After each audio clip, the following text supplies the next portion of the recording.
J'ai un titre pour le film. D'un côté la vie, de l'autre la mort. D'un côté, admettons, il y a un box avec la vie, l'évolution et tout ça, et de l'autre, admettons, il y a un patient qui est en fin de vie, qui est en train de mourir, quoi. Et en fait, c'est pour nous, on se situe un peu dans les deux. Voilà.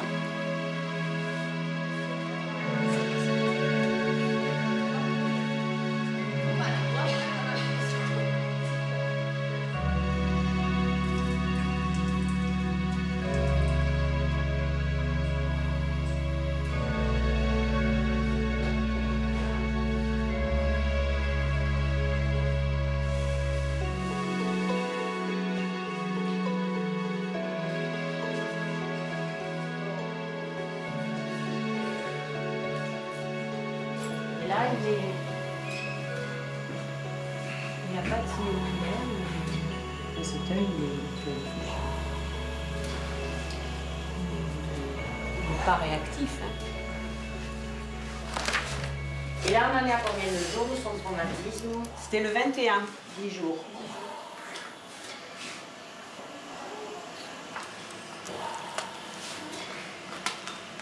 C'est normal que ça choque, oui. Ça choque tout le monde dans ces conditions. Parce que c'est un sauveteur, parce qu'il y a des... On retombe dans le système des... Comment dire? Des dégâts pour rien, entre guillemets. On va dire.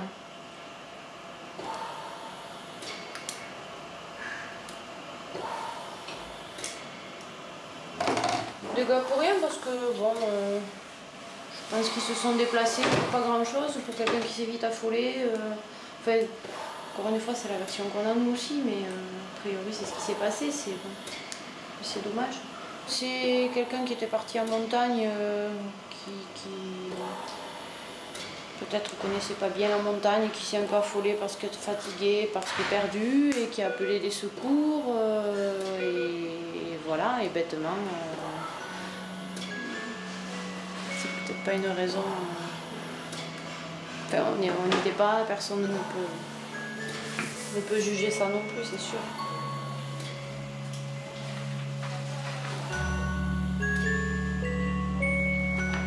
Allez, faire mon pilulier.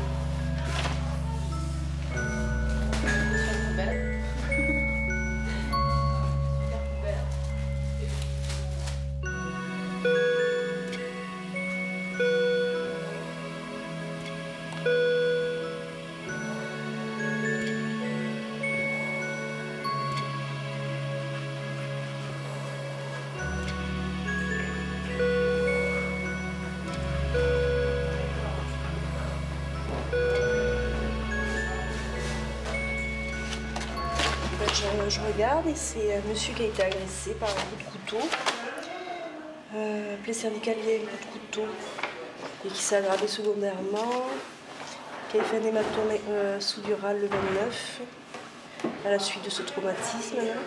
C'est pas moi qui m'en occupe, parce que Céline qui m'a dit d'aller voir, mais donc...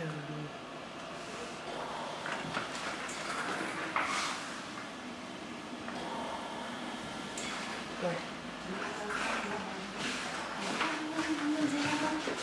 Parce que j'avais lu Plécon. Non, ah, c'est Plécou que vous dites. Oui. D'accord, j'avais pas tout. Ah non, Non, tu me dis Plécon, alors je dis Plécon, c'est con complet.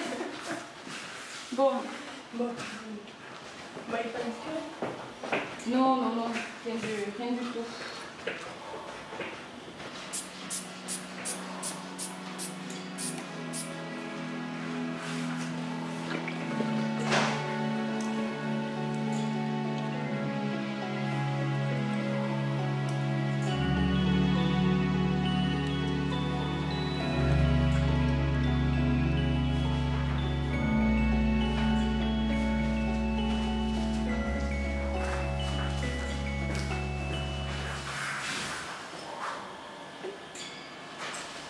Et il est jeune, il a 45 ans. Oui, je sais pas, je sais pas. Enfin, 44 je sais. ans. Ah oui. Vous êtes clair qu'elle m'en a parlé? Oui, Il 44 était jeune, 44, 45 ans.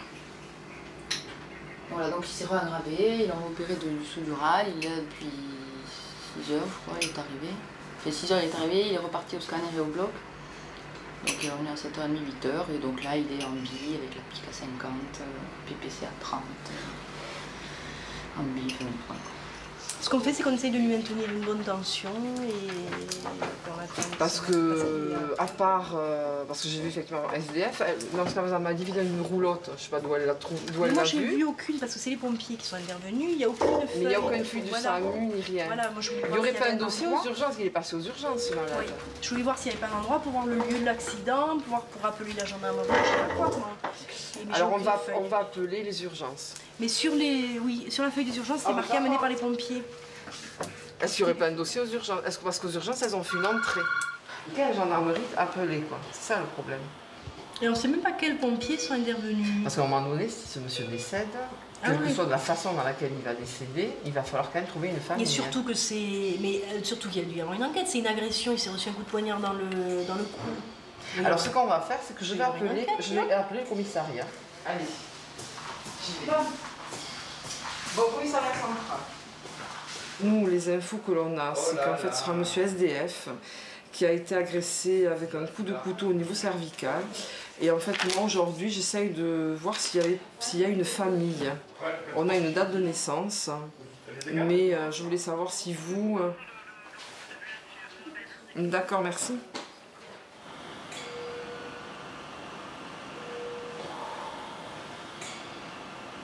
Dans tous les cas comme ça, d'agression, de meurtre, de suicide, en fait, il peut y avoir une enquête judiciaire, il va y avoir une enquête judiciaire dont le procureur peut émettre un obstacle médico-légal au prélèvement parce qu'ils vont certainement demander une autopsie judiciaire. Et donc ils ne veulent pas qu'on touche au corps pour faire une autopsie judiciaire. Ceci dit, ils peuvent demander une autopsie judiciaire et nous permettre le prélèvement. C'est-à-dire que si on fait un prélèvement rénal, globalement, il n'y a pas une agression au niveau des reins, donc on peut faire. Mais après, il faut laisser le corps à disposition de la justice. Et s'il y avait une famille, la famille ne peut disposer du corps qu'une fois que la justice en fait a réglé et en fait a fini l'enquête.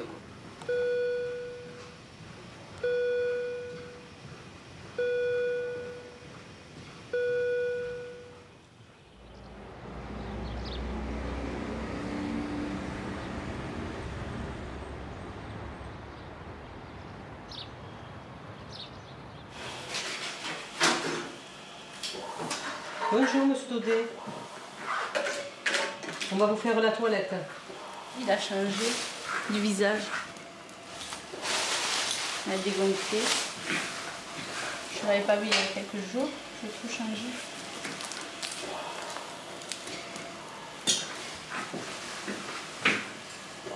Je dis on avait un visage que par les photos là. Mais là aujourd'hui c'est vrai que...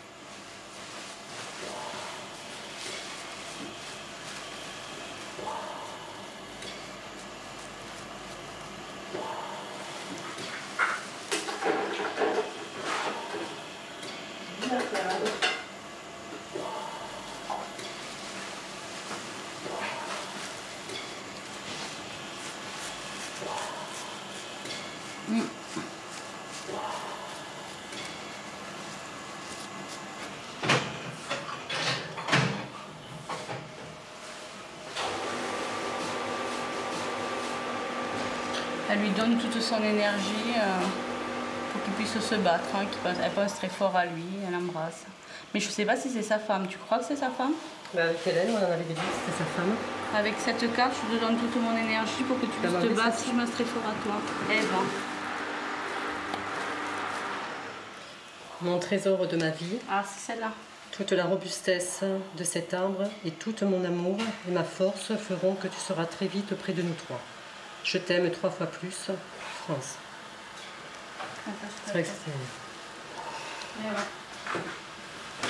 En fait, ça doit être hyper dur quand même de vivre une situation pareille parce que déjà en plus, tu peux pas venir, tu peux venir que 2 heures dans la journée. Pour moi, ça fait très peu quoi, mais bon. C'est frustrant pour la famille. Ah ouais, vachement. Chercher chez toi, t'as envie d'appeler, mais tu dis tu vas les embêter, t'oses pas.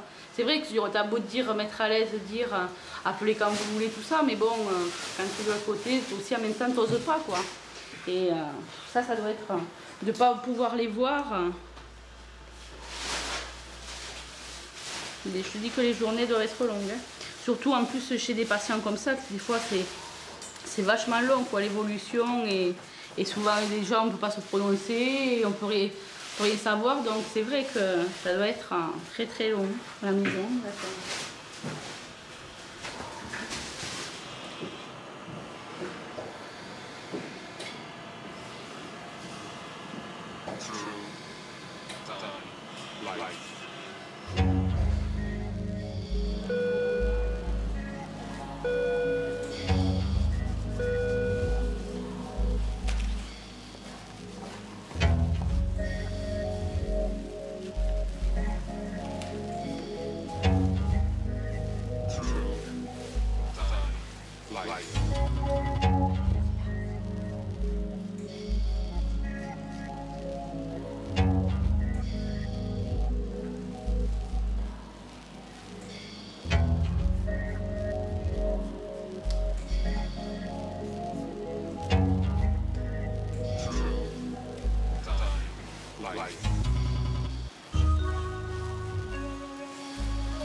Il est pas vieux cet homme en plus. Tu sais quel âge il a toi?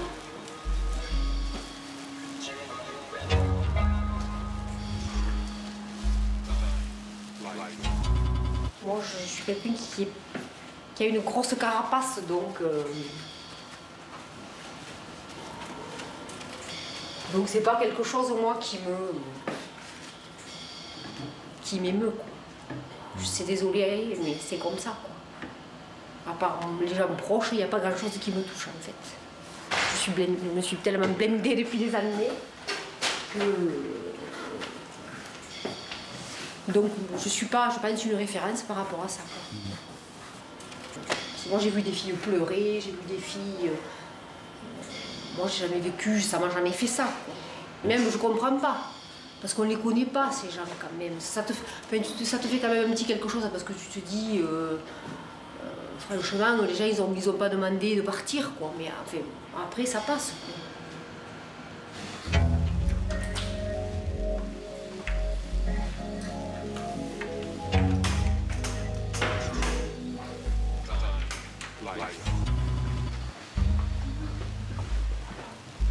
La mort, ça fait partie de ton cursus sur Terre, quoi. Tu nais, tu vis, tu meurs. C'est pas ça qui me fait peur, c'est la souffrance. Parce que je crois que la souffrance, elle est mal gérée. Elle est pas bien gérée. Il y a des gens qui souffrent et qu'on n'arrive pas à calmer. Et ça me fait peur, oui. Mais la mort, non. Enfin, je crois peut-être que face à la mort, je serai comme les autres et que j'aurais peur, je paniquerai. Il me semble que non. C'est la souffrance. Parce que partir, on partira tous un jour, quoi. Alors peut-être que je suis un peu avec la mort, alors je ne sais pas. Oui, peut-être. En tout cas, il faut si tu n'as pas fait ce cheminement, tu n'es pas bien ici, quoi. Il te faut avoir fait un cheminement, comment dire, une démarche que tu y réfléchis à la question, quoi. Ou peut-être que cette spécialité aussi t'amène à y réfléchir, puisque tu la côtoies. Ouais.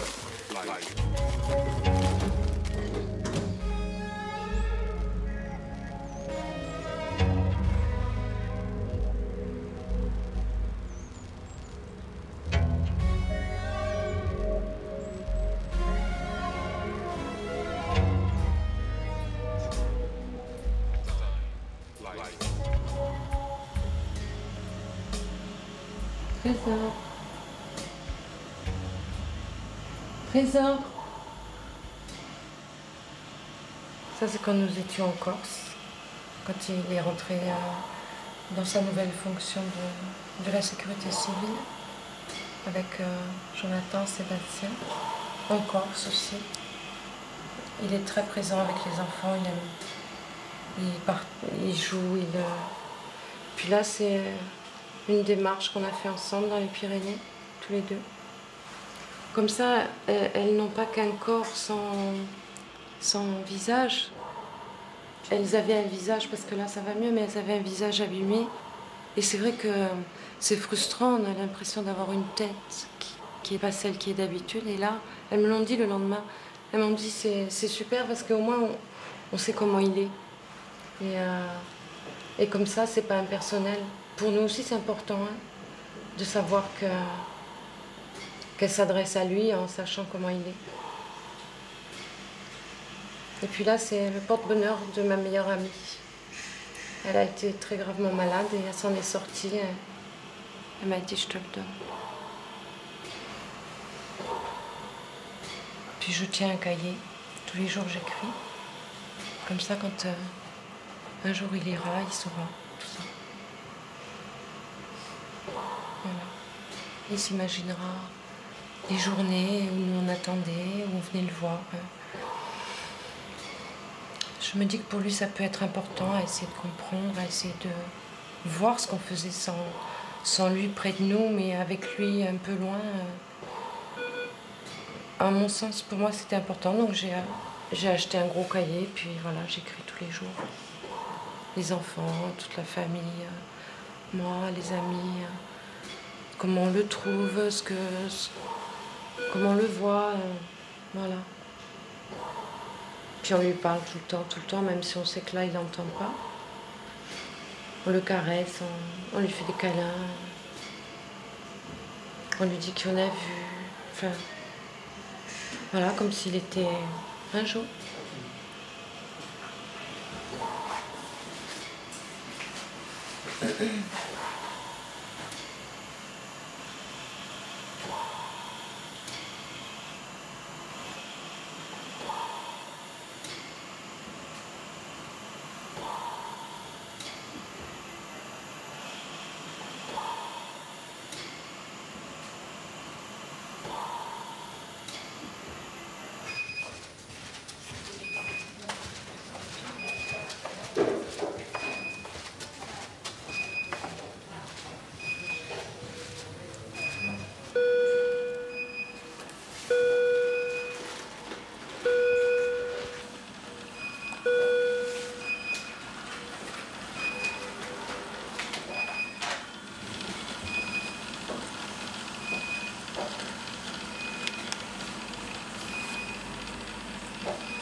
Il est bien en état de mort encéphalique. Donc c'est bien une confirmation de mort encéphalique. Donc là les choses sont claires, c'est-à-dire qu'il est décédé. Voilà, donc là maintenant le médecin légiste peut regarder le dossier. Voilà, tracer le plan.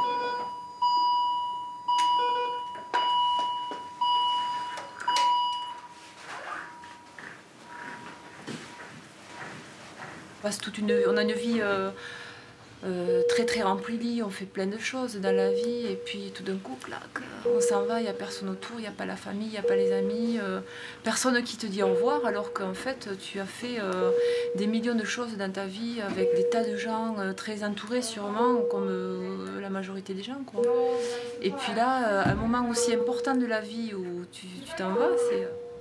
Il n'y a personne, tu es tout seul dans un lit, branché de partout, je trouve que c'est ignoble, quoi. Pour l'être humain, sur le plan de l'humanité, de l'être humain, c'est très dur. C'est triste, hein. C'est triste. C'est comme ça. La naissance, c'est important, il y a tout le monde qui est autour.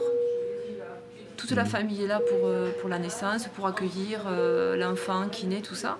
Et puis partir, c'est un moment forcément crucial aussi dans la vie. Et je trouve que partir tout seul, sans personne qui te tient la main, quelqu'un qui te caresse un peu la joue, qui est là, quoi, une présence, je trouve ça vachement triste, hein.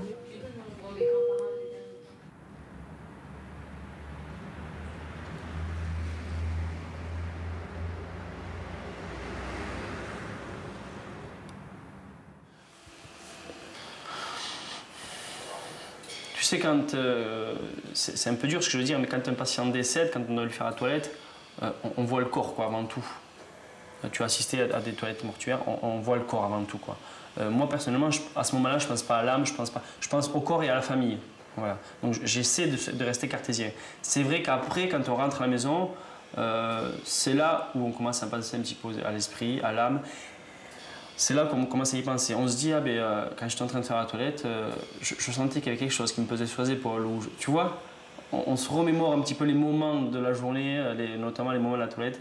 Et on se dit, mais il y avait quelque chose, quoi. Il y a quelque chose. C'est vrai que nos grands-mères nous ont tellement raconté d'histoires par rapport à ça que c'est forcément ancré en nous, même si on n'y croit pas, même si on se dit qu'on n'y croit pas, c'est forcément ancré quelque part, quoi, dans un coin du cerveau, et on le garde et ça ressurgit au moment des décès, ça ressurgit quand il nous arrive des choses un petit peu spéciales qu'on ne comprend pas forcément, là ça ressort. Alors tu vois, c'est toujours le paradoxe entre ce que j'ai envie d'être ici, et ce que j'espère il y aura là-haut, quoi. Mais je ne suis pas encore en paix avec la mort, non, bien sûr. Non, c'est pas possible. J'aime trop la vie pour être en paix avec la mort, en fait, c'est ça, je crois. J'aime trop la vie, pour me dire qu'un jour... Tu sais, des fois, je dis à ma femme, là, c'est un petit moment qu'on n'a pas parlé, mais je lui dis, mais une fois que le Salah il va mourir, qu'est-ce qui va rester, quoi? À part ma fille, bien sûr, et bon, mais qu'est-ce qui va rester, quoi? À part le souvenir, rien, tu vois? Et j'ai du mal à avancer avec ça, quoi, à me dire, mais non, mais tu vas être là-haut, tu vas être bien, non, quoi. C'est très paradoxal, quoi. Mais je suis pas en paix avec la mort, non. Et je sais pas comment on peut être en paix avec la mort. Je sais pas. Non, j'aime trop la vie pour ça, quoi. Pour me dire, un jour, ça s'arrêtera, point barre. Si on m'en parle. Il a mal au dos.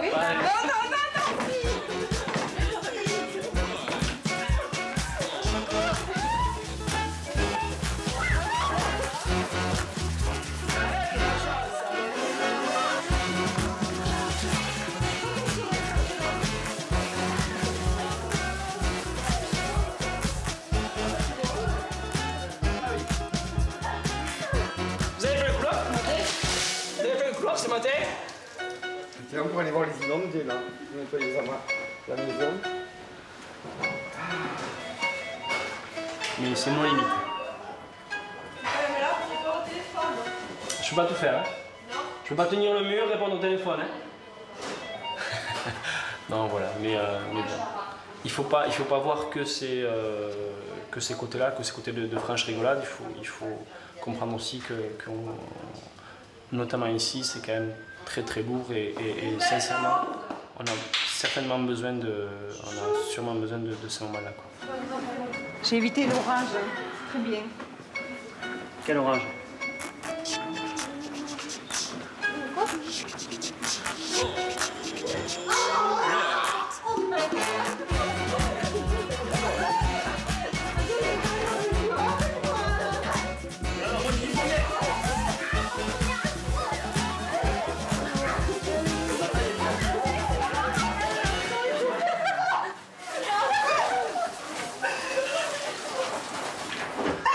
Véro, tu vises mal, hein?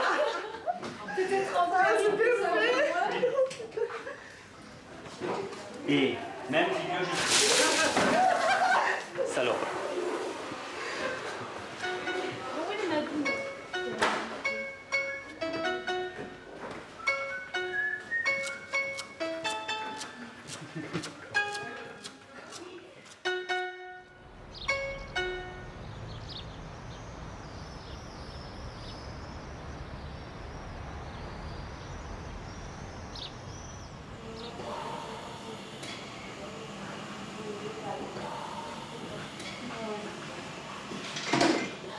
Il est stable, il ne s'est pas du tout aggravé. La prochaine étape, ça sera de baisser la sédation, de le sevrer du respirateur. Et puis après, ça sera l'étape du centre d'éveil. Donc on verra avec la famille vers quel centre il peut aller pour qu'il soit quand même proche de chez lui. On a du mal à comprendre en se disant, mais si demain je suis bloquée, mais moi la première fois je me dis, mais si demain je dois être bloquée totalement dans un fauteuil roulant, est-ce que ça vaut le coup de vivre? Mais ils nous donnent des leçons de vie quand on les voit. Ils vivent différemment. C'est autre chose. Donc je me dis, ça a valu le coup de se battre. Mais je crois que si on n'y croyait pas, on ne travaillerait pas dans des services comme ça. C'est pas possible. Et puis on ne sait jamais ce qui peut se passer.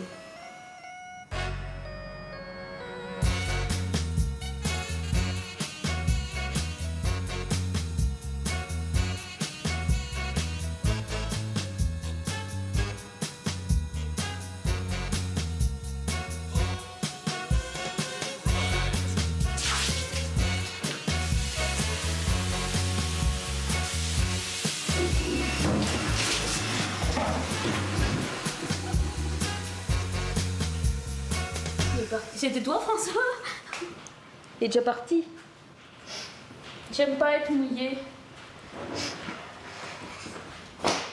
Quand tu veux que je fasse pas peur aux patients, moi, maintenant, quand j'allais les voir.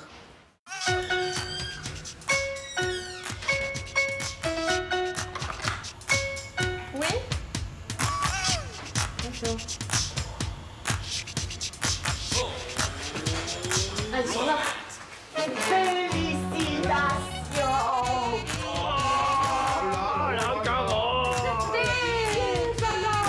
Paranoïa.